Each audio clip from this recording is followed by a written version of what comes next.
Hello बच्चों, let's read the question. In the following question, a statement 1 is followed by corresponding statement 2. Of the following statements, choose the correct one. Here 4 options are given. Statement 1 is the applied voltage in forward bias of a PN junction mostly drops across the depletion region and the voltage drop across the P side and N side of the junction is negligible. Statement 2 is resistance of depletion layer or region is large as compared to resistance of N और P side.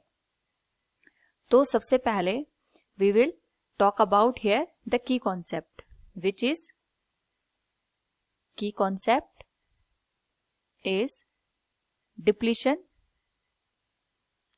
region in PN junction. तो जब भी हम यहाँ पे PN junction की बात करते हैं या पीएन जो आपके पास यहाँ पे जंक्शन बनता है due to the combination of P type and N type semiconductor, तो वहां पे डिप्लीशन लेयर प्रोड्यूस हो जाती है, डिप्लीशन रीजन प्रोड्यूस हो जाता है.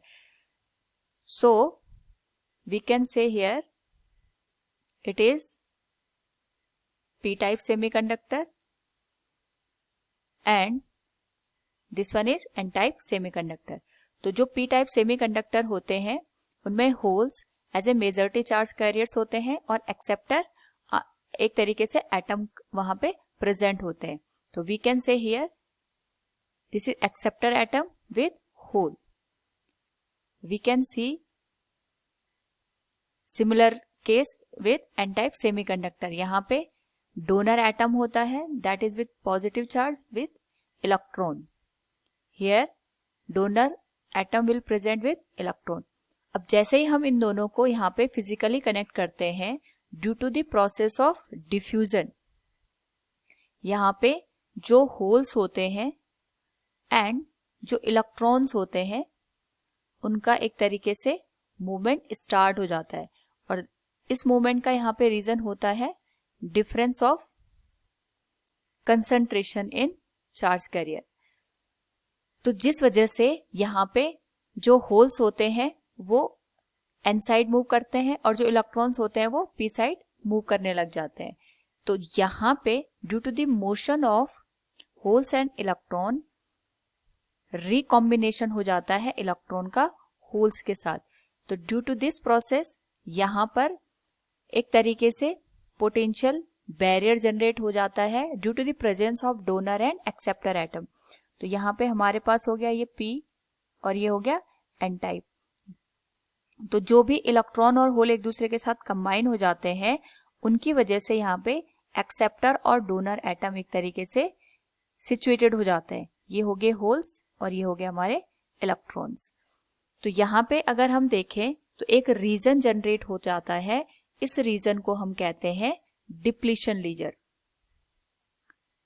तो इस रीजन में ही जो यहाँ पे एक्सेप्टर और डोनर एटम होते हैं या स्टेशनरी जो एटम्स होते हैं एक तरीके से आयन की फॉर्म में प्रेजेंट होते हैं. ये होता है पॉजिटिव और ये होता है यहाँ पे नेगेटिव आयन. तो इसकी वजह से इस रीजन में एक इलेक्ट्रिक फील्ड जनरेट हो जाता है और यही रीजन होता है यहाँ पे कि जो फर्दर इलेक्ट्रॉन और होल एक दूसरे के साथ रिकॉम्बाइन नहीं हो पाते हैं. तो अगर हम यहाँ पे अपने स्टेटमेंट की बात करेंगे तो सेकंड स्टेटमेंट कहता है the resistance of depletion layer is large as compare to the resistance of N और पी साइड. तो यहाँ पे अगर हम डिप्लीशन रीजन की बात करेंगे तो जो डिप्लीशन रीजन है वहां पे जो इलेक्ट्रॉन और होल्स एक दूसरे के साथ यहाँ पे डिफ्यूजन के थ्रू रिकम्बाइन हो रहे थे वो सबसे ज्यादा यहाँ पे अपोज करता है इनके मोशन का. क्यों? क्योंकि यहाँ पे स्टेशनरी आयन प्रेजेंट होते हैं और ये जो स्टेशनरी आयन होते हैं यहाँ पे ये जो पॉजिटिव आयन है वो होल का यहाँ पे क्या करेगा, अपोज करेगा, और जो ये नेगेटिव आयन है ये इलेक्ट्रॉन का यहाँ पे अपोज करता है. तो ये जो सेकंड स्टेटमेंट है हमारा दिस वन इज करेक्ट. तो ये लार्ज यहाँ पे एक तरीके से रेजिस्टेंस प्रोवाइड करता है क्योंकि यहाँ पे कोई भी चार्ज कैरियर प्रेजेंट नहीं होते हैं. यहाँ पे स्टेशनरी आयन होते हैं जो कि फर्दर रिकॉम्बिनेशन को अपोज करते हैं. तो यहाँ पे इसका जो रेजिस्टेंस है that will be larger than compare to the N side और पी साइड। सेकेंड हम बात करेंगे यहाँ पे स्टेटमेंट फर्स्ट की, the applied voltage in forward bias PN junction mostly drops across the depletion region and the voltage across the P side and N side of the junction is negligible। अगर हम बात करें यहाँ पे voltage drop की, तो voltage drop बनता है V equals I into R से। तो वोल्टेज ड्रॉप एक तरीके से डिपेंड करता है रेजिस्टेंस के ऊपर।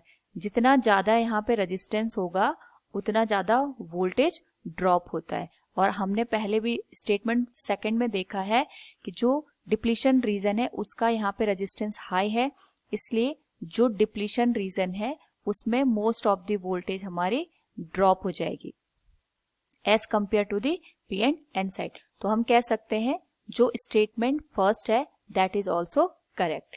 From the given option we can say statement 1 and statement 2 are correct and statement 2 is the correct explanation of the statement first, क्योंकि statement second की help से ही हम first को क्या कर सकते हैं यहाँ पे easily explain कर सकते हैं। So option A will be the correct answer. Hope all you understood it. Thank you and best of luck.